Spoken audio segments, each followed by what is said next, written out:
मी असं लोकांना भासवते मी दिवसभर नसते.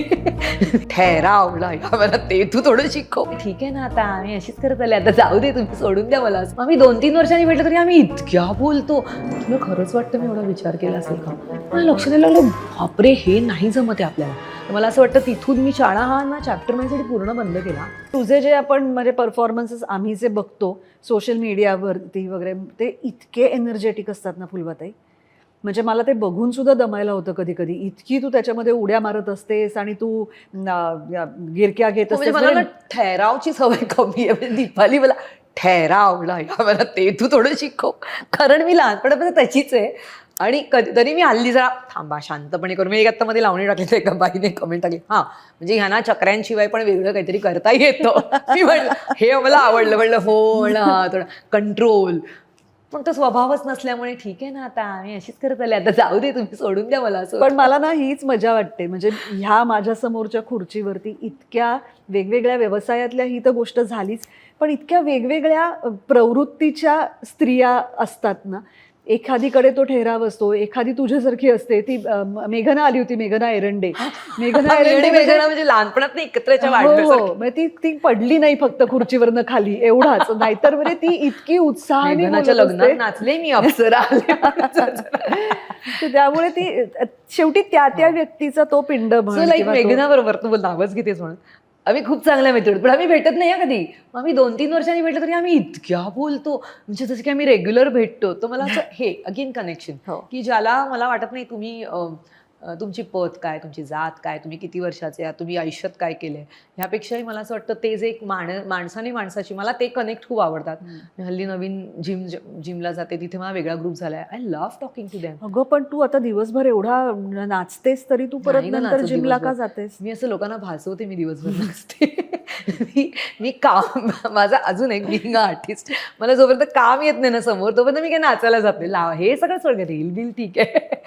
तर काय बोला, हां, तर मला असं वाटतं की वेगवेगळी माणसं कनेक्ट होतात. तो माझा पिंड असल्यामुळे नवीन लोकांशी तुम्ही जेवढे कनेक्ट होता, तुमचा थोडासा हे तुमच्या कक्षा रुंदावतात. बरोबर. मला सांग, हे सगळं तू जेव्हा सुरू केलंस, म्हणजे कॉलेजमध्ये म्हण किंवा त्याच्यानंतर म्हण, नृत्य व्यवसाय म्हणून घेणं, म्हणजे आवड म्हणून करणं ही वेगळी गोष्ट झाली. तर तू त्याचा व्यवसाय कसा करायला लागलीस? तुला खरंच वाटतं मी एवढा विचार केला असेल का? नाही वाटत आहे मला, पण तरी तू केला असशील ना. म्हणजे कसा विचार केला माहिती का? आता ना आपला टीवाय झालं ना, तर माझी एक मैत्रीण होती. टीवाय झालं तर काय करायचं, तर माझी एक मैत्रीण होती जेट एअरवेजमध्ये. चल त्याची परीक्षा देऊ म्हणून मी तिकडची ती ह्याची परीक्षा दिली, जेट एअरहोस्टेसची नाही, त्यांची लेखी. तिथं आपल्याला मिळणारच नाही, हाईट काय आपली आणि काय, म्हणजे तरी मी जाऊन ग्राउंड जॉबची ते सगळं केलं, ते डिस्टन्ट, ती परीक्षा दिली. ती झाली. मग त्याच्यानंतर माझी एक मैत्रीण दारोदारी जाऊन तेव्हा विकायची एक हे होती, तिने तसा बिझनेस सुरू केला होता, ते केलंय मी.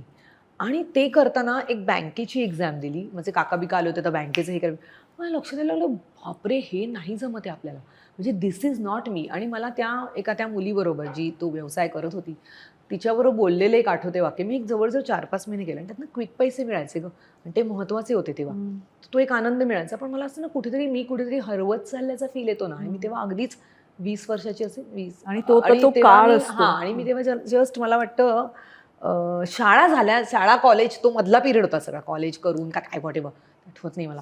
तर तिला मी असं समजावून सांगितलं, आणि तिच्याशी लाईक 3-4 जणीतली मी एक झाली होती. कारण तिला म्हणा, ऐक ना, मला हे नाही करायचं, मला पण हे नाही जमणार. कसं नाही, हे मला असं वाटत नाही मी आहे तिकडे, तेवढंच कळलं होतं मला. मीनवाईल मी जिम्नॅस्टिकचे क्लास मी एका शाळेत शिकवायचे माहीमच्या. तर त्याच्यानंतर मी क्लास सुरुवात केली. अमरचं काय म्हणत होतं, तो YMCA टेबल टेनिस खेळायचा. तर त्यामुळे तो कुठेतरी क्लास करायचा, YMCAत करू. मग मी कार्टर रोड YMCAत जिम्नॅस्टिकचे क्लास का सुरू केले, तर आपल्याला पैसे कमवायचे आहेत ना, पैसे तर पायावर तर उभं राहायचे असं करून. आणि मी जेव्हा SYला होते, आईने मला MAT घेऊन दिली, कारण आईला लक्षात आलं ही मुलगी खूप तडतड करते. आणि ते माझ्याकडे सायकल पण होती, एकच मुलगी होती बालमन शाळेत सायकलवरनं जाणारी, स्पीड किंग नावाची सायकल होती. मी एक कॅडल रोडवरनं जोरात जाऊन यायचे वगैरे. तर मला आत्ता शाळेतल्या माझ्या खूप मैत्रिणी बोलल्या, तर त्या मला बोलल्या की, आणि त्या खूप वेगवेगळ्या पदावर मोठ्या ह्याच्यात आहेत, खूप हरकटते मी, पण I think I should mention this. कारण बालमोनमध्ये आमच्या ना अशी पद्धत होती, 8वी-7वी नंतर 2 ग्रुप्स केले जायचे. हुशार मुलांना उचलून अ आणि ब मध्ये टाकायचे, जे आय एम टोटली अगेन्स्ट. आणि अर्ध्या बाकीचे लोक आपले माझा अख्खा ग्रुप ब मध्ये गेला. आणि ज्यांच्याबरोबर मी शिशु वर्गापासून 7वी पर्यंत होते, मी एकटी ड मध्ये गेले आणि सगळ्या इकडे गेल्या. तर तेव्हा मला ना नंतर शाळेतली वर्ष आठवतच नाहीत, कारण मी नंतर जिम्नॅस्टिककडे गेले आणि माझ्या शाळेतला इंटरेस्टच टोटली गेला. मित्रमैत्रिणी होते, मैत्रिणी होत्या, पण एक इंटरेस्टच गेला. तर हा जो 10वी नंतर तुटलेला ग्रुप आहे ना, तो आम्ही 6 महिन्यांपूर्वी आता कनेक्ट झालो. माझ्या एकटीची गोष्टला एक माझी मैत्रीण त्यातली, आम्ही 8 जणी होतो, ती ऑपेरा हाऊसला गोरेगाववरून आली बघायला. सो तिथे ती मला भेटायला आली आणि ती म्हणे, मी कशी आहेस? मी शिल्पा. म्हणलं अरे वा, नाही ना ओळखलं. मग आडनाव सांगितलं, शिल्पा काळे. आणि मी तिला इतकी घट्ट मिठी मारली. तर एनिवेज, तर आम्ही आता 8 जणी परत टचमध्ये आलो आणि त्या मला म्हणतात नेहमी, तुला माहिती आहे का, आता मी रडल्या सगळ्या येऊन, एकटीचीला मग सगळ्या आल्या होत्या गोष्ट बघायला नंतर. तर त्या बोलल्या, तू किती वेगळी होतीस शाळेत, तू सायकलवर नाही यायचीस, मला आठवतंय. त्यातली एक मला म्हणली, फुलवा आता मला कळतंय वेगळी म्हणजे काय, की एका ट्रॅडिशनल याच्यात अभ्यास करायचं, जेवढी परीक्षा तेवढं करायचं, बाकीच्या वेळेस नाचायचं किंवा असं. तर मला असं वाटतं शाळेत मी जी तुटले त्या ग्रुपपासनं, त्याच्यातनं, तर ते कुठेतरी एक पर्सनॅलिटीवर आपल्या परिणाम होतो ना, तो एक कुठेतरी कॉन्फिडन्स जातो बघा आपला. नक्कीच नक्कीच. तो मी कुठेतरी वेगळ्या ह्याच्यात मग तो खेळातनं स्वतःला मिळवायचा कुठेतरी प्रयत्न केला. आणि अशा प्रकारे वेगळं काढलं जाणं म्हणजे इतर ग्रुप मधल्या मुलींपेक्षा मार्क कमी म्हणून वेगळीकडे कुठेतरी, हे मुलांच्या वाढीच्या मध्ये खरंच फार. आणि त्यांनी माझा खूप अभ्यास पण घेतला होता. हे 7 वर्ष केल्यानंतर 7वीत कसे मी जाणार 90%. सो एनिवे, तर मला असं वाटतं की हल्ली आपण काउन्सिलिंग वगैरे बघतो, तेव्हा ते आताची असतं कोणी तर आपण ते सगळं केलं असतं, पण तेव्हा मला असं वाटतं आपणच आपल्याला, आपली पिढी जी होती ती आपणच आपल्याला खूप मोल्ड करायचो. तर ते कुठले तरी हे मेकॅनिझम म्हणतात ना आपली, एक कोपिंग कॅपॅसिटी आपली वेगळी असते. तर मला असं वाटतं तिथून मी शाळा हा ना चॅप्टर माझ्यासाठी पूर्ण बंद केला.